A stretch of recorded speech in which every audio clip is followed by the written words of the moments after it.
church. And they think that the Vatican II stuff is from the elite. It's not. Because the elite changed the Bible back in the 300s. And they took all the good stuff out. Yeshua came to free us of what we're in now. To free us of church, of what the church is. And they took and hijacked his teachings, and they took all the stuff out that would free us, and they just turned it into a religion. Control the masses. That's what it is. I mean, I'm kind of blunt. You know, Hindus and Buddhists, they don't say anything against other religions, but I kind of can be blunt and just say it like it is. I mean, they basically took over our religion, and after they took over our religion, the Muslims says, oh, look what somebody did to the church. They changed it. They acknowledged that they changed, that the church changed. They said, it's a bad thing. They called us out. They complained about it. And then 100 years or so later, it happened to them.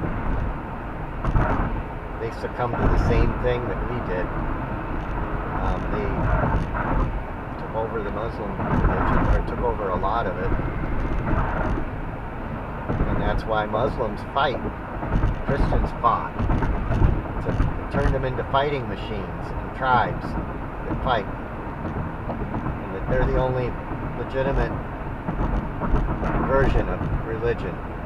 All of them are. There's no room for anyone else. And when you got a religion that teaches sol scripturis, or soul, that they're the only one, that's the sign the elite got in. The Buddhist religion's not like that. The Hindu religion's not like that. The native religions, they're not like that. When you get a religion that claims that they're the only ones that you can be saved by, or that they have the only information, I think that's kind of a mark of that's kind of like a mark of the beast. That's the mark of evil. And then they said everybody's got to follow this one Bible. There used to be all kinds of variation in Christianity. Now there's just one Bible. Back in the 300s, they just made one Bible. I mean, since then we've got some small variations, but back a long time ago they used to have a lot more to the Bible. It just wasn't all in one book. It was more like the way the Hindus have it now, where it's not all in one binding. They're individual books. They're all read as individual books. And what they did was they says, we're going to put this all in one book, in a binding, and that's the only Bible you can read. You can't read any of the things we left out. They're not part of it. And they burned them. They burned as many as they could. And some people hid some of these in jars, some of these books, knowing that maybe someday they'll be found and brought back. And now they found some of them. You know, they're finding them. Okay, we're at 131.1. And there's one place in Israel that they found some of this stuff. And this stuff's in the Middle East, a lot of it. They found it in a jar, and it's these books that were burned. They were lost. Some of them were lost to being known about at all. And they found these, and they used x-rays to read them because they were in such bad shape, and they were able to figure out what they are. And they realized this is important. And they built a special building in the shape of the jar that they came in. We'll let him in. And they made it bomb-proof. They said this stuff's so important that we want to save it even if there's a war. They really felt that it was important, and they put it in this building, and if there's a war, I guess the building can withstand a bomb. They went to some expense to build this place, and it's in this building, and it's in Israel. And the building's in the shape of the container they were found in. I can't remember the name of the place. But this stuff is being found and it's being saved. And the Pope is going to have to someday, the next Pope will do this, he's going to have to acknowledge, he's going to have to say, yeah, there's other books. And it was was Rome that destroyed all this stuff. And the present Pope is a good Pope. And the next one will be a good Pope too. And he'll address this. He'll say, yeah, there's some other stuff here. And eventually there's going to come a day when these beings from other planets are going to show up with their craft, whatever they drive. And yeah, it's going to be proof that they exist. And they're going to someday speak. And somebody's going to ask them, is Jesus Christ your Lord and Savior? And they're going to say no.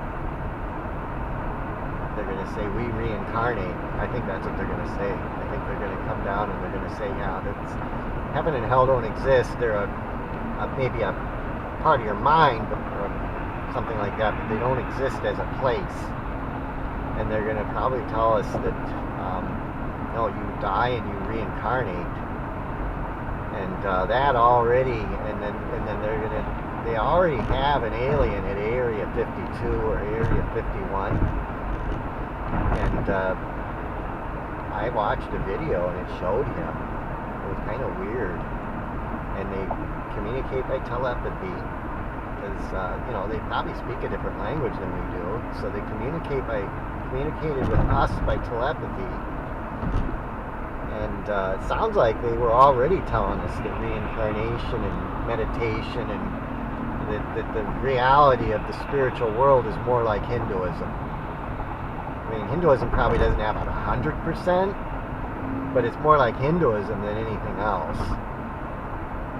And that Christianity, I think, is going to someday realize that they got it wrong. That it's not, they don't have it very close at all. And it's going to be a rude awakening when these aliens show up in public. Someday they're going to show up in public and the church is going to have to reckon with it. And before they show up in public, they're going to realize that there's missing books in the Bible. Because they're already being found.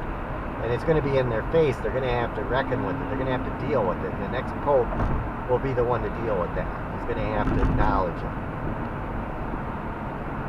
I mean, the present Pope's already acknowledged that this whole thing with heaven and hell is bullshit. He's already more or less said that. He said it in public, I think. I don't think he said it from the chair or anything, but he said things that are true, like from a train or, you know, just from a random place. He says, yeah, that's not true. And he's stood for things that are not traditionally stood by Catholics, and they don't like him. Some of the traditionals don't like him. They think, oh, he must be the Antichrist they're talking about. He's departing from the tradition. The problem is what we've been in for the last 1,700 years. That's the new order by the elites. And what was before then was what Yeshua taught us. So we've been in the Novus Ordo, this new elite thing. We've been in that for 1,700 years. And we've got to get rid of it.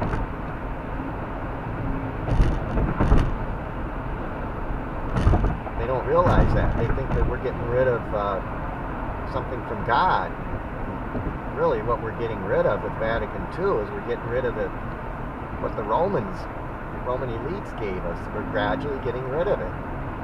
And they don't know it. They just don't know what they don't know. Okay, we've got 136 miles, so we've got 36 miles.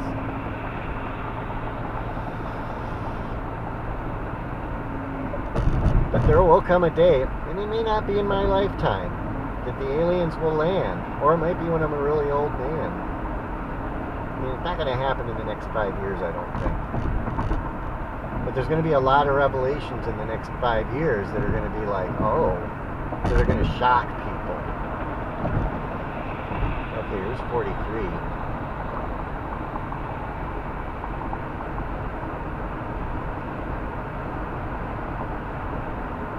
What time is it? It's after 1.